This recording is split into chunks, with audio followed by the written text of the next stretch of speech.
then it's be back here in San Antonio after a long while. And today the feast of Saint Hippolytus and Cassianus. But Saint Hippolytus was one of the converts of Saint Lawrence.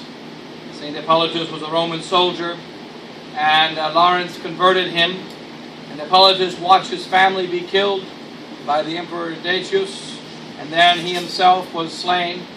And then also today is it was a new convert. Today is also the feast of Saint Cassianus. Cassianus was a teacher. And Cassianus was found out to be a Catholic, a follower of our Lord Jesus Christ. And he was denounced to the Roman authorities by the boys in his classroom.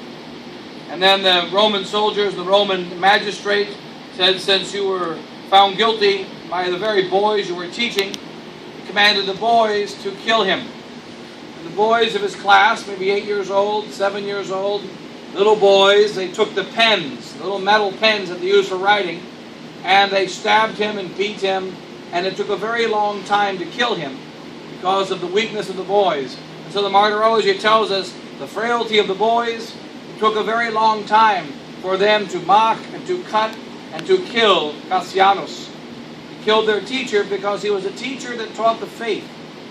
And they did not want to hear the faith. And therefore the commander of the Romans told them, let the students kill the master. Let the students put to death the teacher. And so he was put to death by his own students, who killed him with the pens that were used in the classroom. Perhaps we have patron of the modern teachers today in those modern classrooms where the kids are like the devils that were there. And the time may come again when the students are going to kill the master. But today, the papers over there. But today, a few considerations, a little on the continuing doctrinal slide of the Society of St. Pius X. It's now 2013, 2012. There came out in the open that Vatican II is, as Bishop Fillet told us in the famous interview of May of last year to the Catholic News Service, to the newspapers, and to the largest Catholic News Service video in America. He told them, well, Vatican II, we learned during the doctrinal talks that many of those things that we thought were errors of the Council were in fact not errors of the Council, but rather the common interpretation of it. So the error was not in the Council. The error was afterwards. The error was in the bad interpretation, which of course is the common teaching of the conservative Novus Ordo and the so-called quasi-traditional priests of the Fraternity of St. Peter, the Institute of Christ the King, and the other indult communities down the last 40 years. That there's no actual error in the Council, but only a misinterpretation of the Council in which the error is found, or bad influences that entered into the Council and that were twisted in the wrong way. We've heard this many times. Very upset with the Council because the Council led to falsity of belief, but not that the Council was an error itself. Whereas we know the Council was a heresy. In the Council is a heresy of ecumenism. In the Vatican Council too is a heresy of religious liberty. In the Vatican Council of Ecumenism is a heresy of the modern collegiality. And there is many other examples of teachings contrary to the 2,000-year teaching of our Catholic Church. But these specific ones are heresies contrary to the teaching of the Church, and the error is in the Council. The heresy is in the Council. The evil is in the Council, not in the interpretation of the Council. The conservative Novus Ordo people, they say, we don't like the Council because the Council is dangerous, because the Council leads to trouble, but not that the Council is trouble itself. And so Father Chazelle and myself and many other priests pointed this out last year. How can Bishop Fillet be saying in an interview publicly in May of 2012 that there's no error in the Council? And they said to us, well, this was only Bishop Fillet speaking to the American audience. That's what he told Father Chazelle. I was speaking to the American audience. And the American audience loves religious liberty. And so when I said, says Father Bishop Fillet in the interview, the same CNS interview, he says religious liberty is very limited. It's a limited liberty. It's only limited. Not that this is a heresy, not that it is a wicked liberty. Man does not have the right to choose a false religion, period. No limitations. It is an evil thing. But Bishop Fillet says in the CNS interview of last year, he says, well, this liberty is very limited. It can be understood in the right sense, according to Bishop Fillet. And then, in June of that year, last year, Father Hugo called up Bishop Fillet on the 19th of June, and he asked him, he says, you realize your recent articles, the ones of Father Pfluger, the ones of yourself, the CNS interview, your recent sermons, are causing a great confusion amongst the faithful, and they are leading souls to believe that there is not grave error in the council. It's 95% okay. It can be interpreted in the right way, and this is a scandal to the sheep, because it is leading the sheep astray. It is leading the sheep into the arms of the wolves, of these ravenous wolves, of these modernist bishops, and the modernist pope, who is there to destroy our Catholic faith. And Father Bishop Fillet said, don't worry. At the general chapter next month, in the month of July 2012, everything will become clear. And you will see the clarification of these questions. Father Tuvenel told Father Giselle that more than 50 letters of priests were sent to Menzingen at that time of last year. More than 50 letters saying, what's going on? Why are you changing the teaching? What's happening? We want to maintain the traditional teaching of the Catholic faith, which was promoted by Archbishop Marcel Lefebvre, and which you are supposed to be standing up and defending clearly and unequivocally as the superior of the Society of St. Pius X. And he said, don't worry. Everything will become clear at the general chapter. But then in the general chapter, there is a declaration made by the general chapter on July 14, 2012. And in that declaration, what is said? Vatican II remains tainted with errors. In other words, there's no error in the council. Confirming what he said in the CNS interview. It only remains tainted with errors. It's got the stain of errors remaining in it, but the error is gone. Like if you step into a vat of paint, you're in the paint. If you get out of the paint, you're no longer in the paint. But the taint of the paint remains because there's stain on your clothing. The taint of original sin remains. When we are baptized, original sin is removed, but the taint remains. How can you say it's tainted? Last year I spent an hour,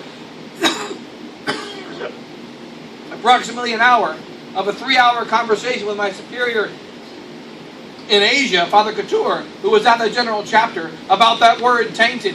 That how on earth can this chapter, 40 priests of the Society of St. Pius X, the superiors of the society, how can they say that the council is only tainted with error? How can they say that? This is crazy. We know that it is heresy, it is error, and we know precisely what those errors are. And we have been discussing them for the last 40 years of our existence, and now all of a sudden we say it remains tainted with errors. And then they no longer talk about the double church. And then priests told us, well, these are only, this is only a weak document. It's only a week. When Bishop Fillet says that the new Mass might be kind of okay, he doesn't really accept it. When he says Vatican II is 95% okay, he doesn't really accept it. He doesn't really and truly accept it. And besides, they're just interviews and they're just conversations. Several priests told me last year, show me the documentation. Show me the documentation that shows that there is an official change. Let me see the letterhead of Bishop Fillet. Let me see the letterhead of Menzingen. Let's see the official documents. And so we point out to them, look at the July 14th document. It's official. It says that Vatican II is tainted with error, remains tainted with error, meaning there's no error in the council. Now, that's official. They said, well, that's maybe how you interpret it, but let me see something more clear than that. So then, this year, April the 15th, 2012, document is released to the public. It was written last year. In the April 15th declaration, signed by Bishop Fillet and sent to Rome, what does it say? The new Mass is legitimately promulgated. And there it is in writing, in an official document, in an official point, sent to Rome, signed by Bishop Fillet, as the official position of the Society of St. Pius X. It was republished in the March 2013 Carunum, which is our official bulletin of the Society of St. Pius X. And every priest of the Society gets this bulletin. And every priest in the Society is supposed to read it, especially in important matters. And there is found the April 15th declaration, republished, the 2012 declaration republished, along with an explanatory note of Bishop Fillet, which is as an official explanation.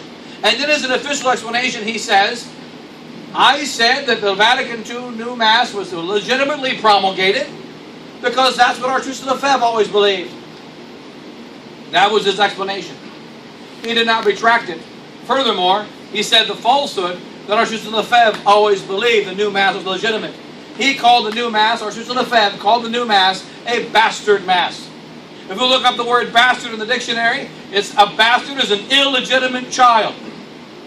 Bastard means illegitimate. Illegitimate and legitimate are not the same thing. Illegitimate and legitimate are opposite things. And yet Archbishop Lefebvre, he said many times, that it is a bastard rite. It is a bastard Mass. And that is exactly what he called it, in those precise words, that there be no confusion what this new Mass is. Then Bishop Fillet says, in writing, it is a legitimately promulgated Mass. We then take this text, April 15th, and show it to the priest. You said you wanted an official document. You said last year, show me an official document. Show me a real teaching coming from Menzigen, and then I will believe. Now I show you the document, and you say, well, Rome didn't accept it. That means maybe Rome is Catholic, because Rome did not accept this non-Catholic document. That's all that means. That Rome didn't accept it was a good thing. The problem is, we accepted it. The problem is, we said it. The problem is, we declare that we believe it. And then they say, well, actually, it's not a doctrinal statement, it's a prudential statement. Well, if it's a prudential statement, why is it entitled Doctrinal Declaration? Father Hugo, speaking to 8 young priests at ordinations, he said it over like 100 times. These 8 priests told him on Friday after ordinations, which Father Hugo was not allowed to attend his nephew's ordination to the priesthood, but he was there in Winona at the time. So he saw these 8 priests that night, 8 young priests of the society, new priests, and they said, it's not a doctrinal declaration, it's a prudential declaration. He says, well, why does it say doctrinal declaration? What part of doctrinal is prudential? He says, well, it's really prudential because it's not really, well, why does it say doctrinal? It's a doctrinal declaration. What content in these 14 points of this doctrinal declaration, what content, what one of them is practical? We declare that we believe, that's doctrine. We declare that we believe that we accept the counsel. We accept the teachings. We declare that we believe. No. And so the fact is that this doctrinal declaration is doctrinal, and it's in writing, and it officially says a new doctrine. Then some priests tell us, when we talk to them, the new Mass is not legitimately promulgated, and I never believe it's legitimate. One priest told me that a few weeks ago. Other priests have told me, well, the new Mass is legitimately promulgated. They can't decide anymore. A priest in Germany told me he's not sure, Father Jasny. He says, I'm not sure. We used to be sure. We used to study in the seminary that the new Mass is a bastard Mass. We used to study in the seminary the errors that are intrinsic in the Mass, the new Mass, and we used to study that even the canonical process by which the new Mass was formed was illegitimate. It did not fulfill even the canonical norms required to make a law legitimate according to promulgation. It was not legitimately promulgated according to the law. It was not legitimately promulgated according to the purpose of the law.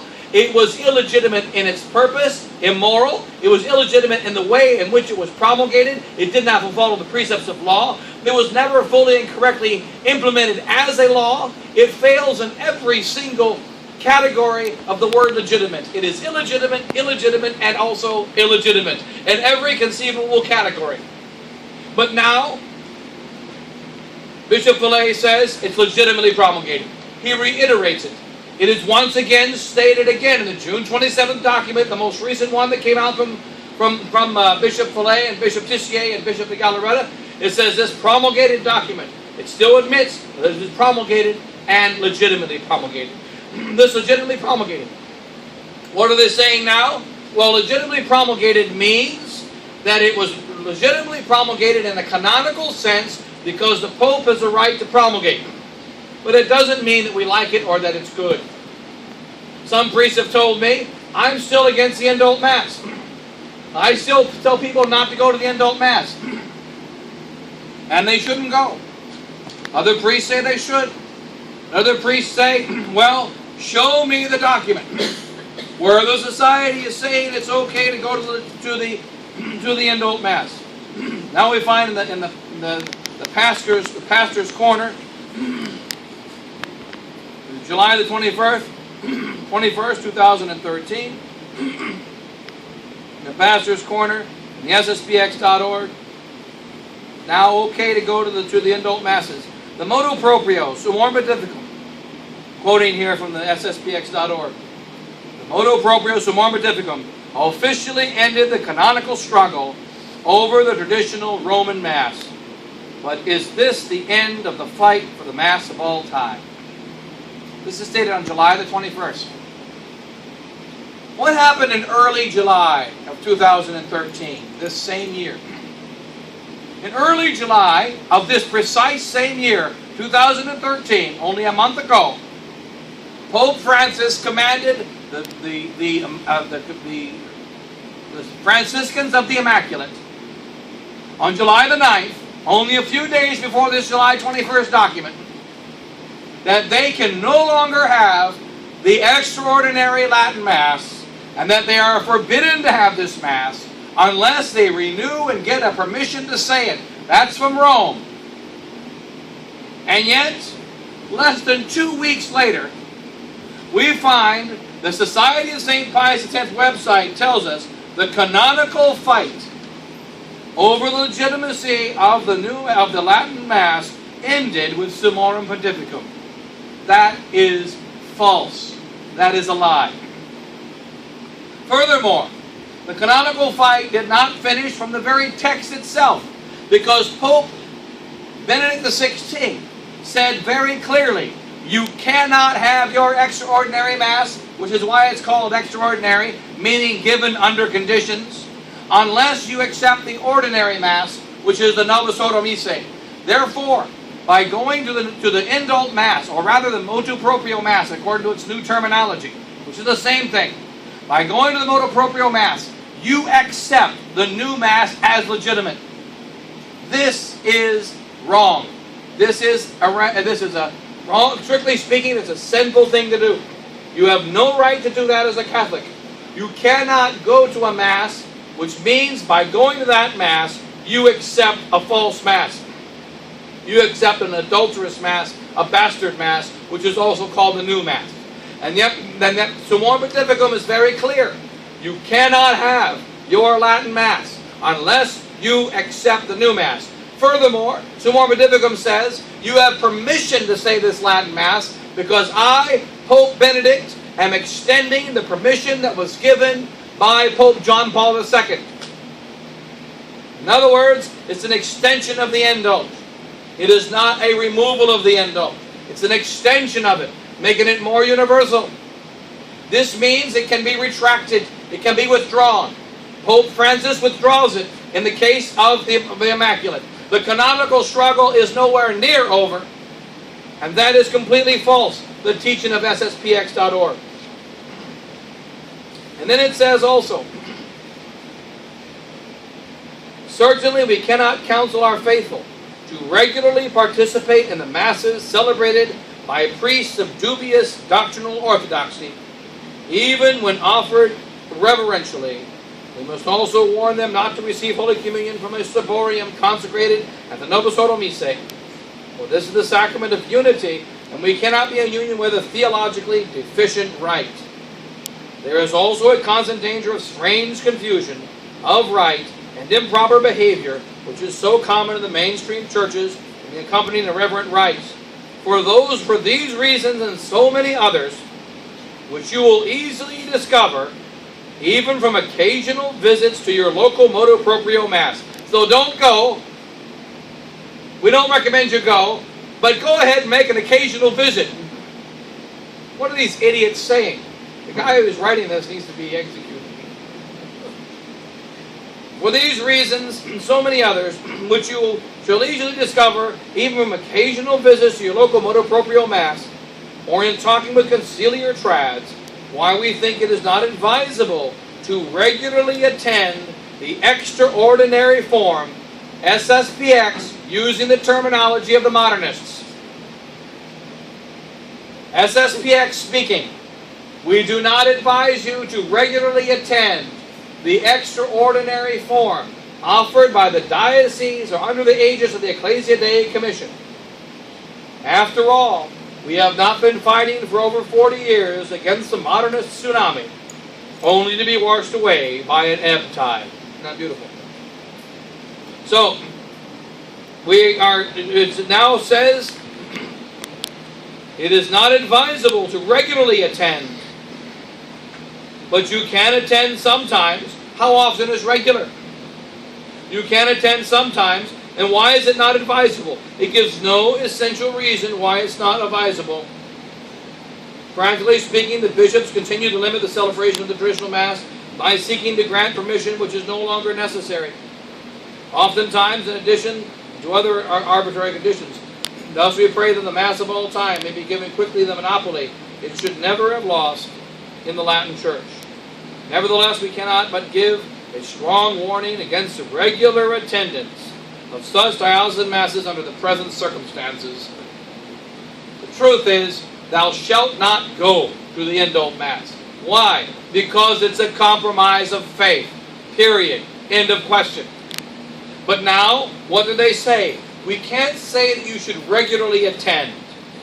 Because even though they're approved, and even though it's the Latin Mass, and even though it's good, they say the new Mass also in those churches, and you might get a ciborium from the wrong Mass, and you might have a bad sermon, and I don't recommend that you go, but of course you can go. And that is foolishness and false. That is a prime example of a doctrinal slide. Archbishop de Lefebvre said, they have betrayed us, they have betrayed us, they have betrayed us. He called them traitors of Catholic tradition. Those who shook hands with the modernists and accepted the Latin Mass under these false conditions. Now, 25 years later, the Society says, well, you can go, but I don't recommend it. And they talk more and more with these priests. This is an official new position of the Society concerning the indult Mass. Very similar to the new position of the Society with regard to Vatican II, which is enunciated in the June 27th document. Vatican II leads to problems. Vatican II kills missionary spirit. Vatican II is dangerous. But Vatican II is essentially good. Vatican II is essentially correct. It is only dangerous, so you've got to be careful. Now, if you only have to be careful, you have no right to stay away, since the Pope wants you to accept it.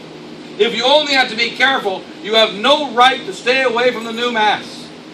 Go to the Mass, the new Mass, sit behind a column, and say your rosaries. And there you are. You are careful at the new Mass.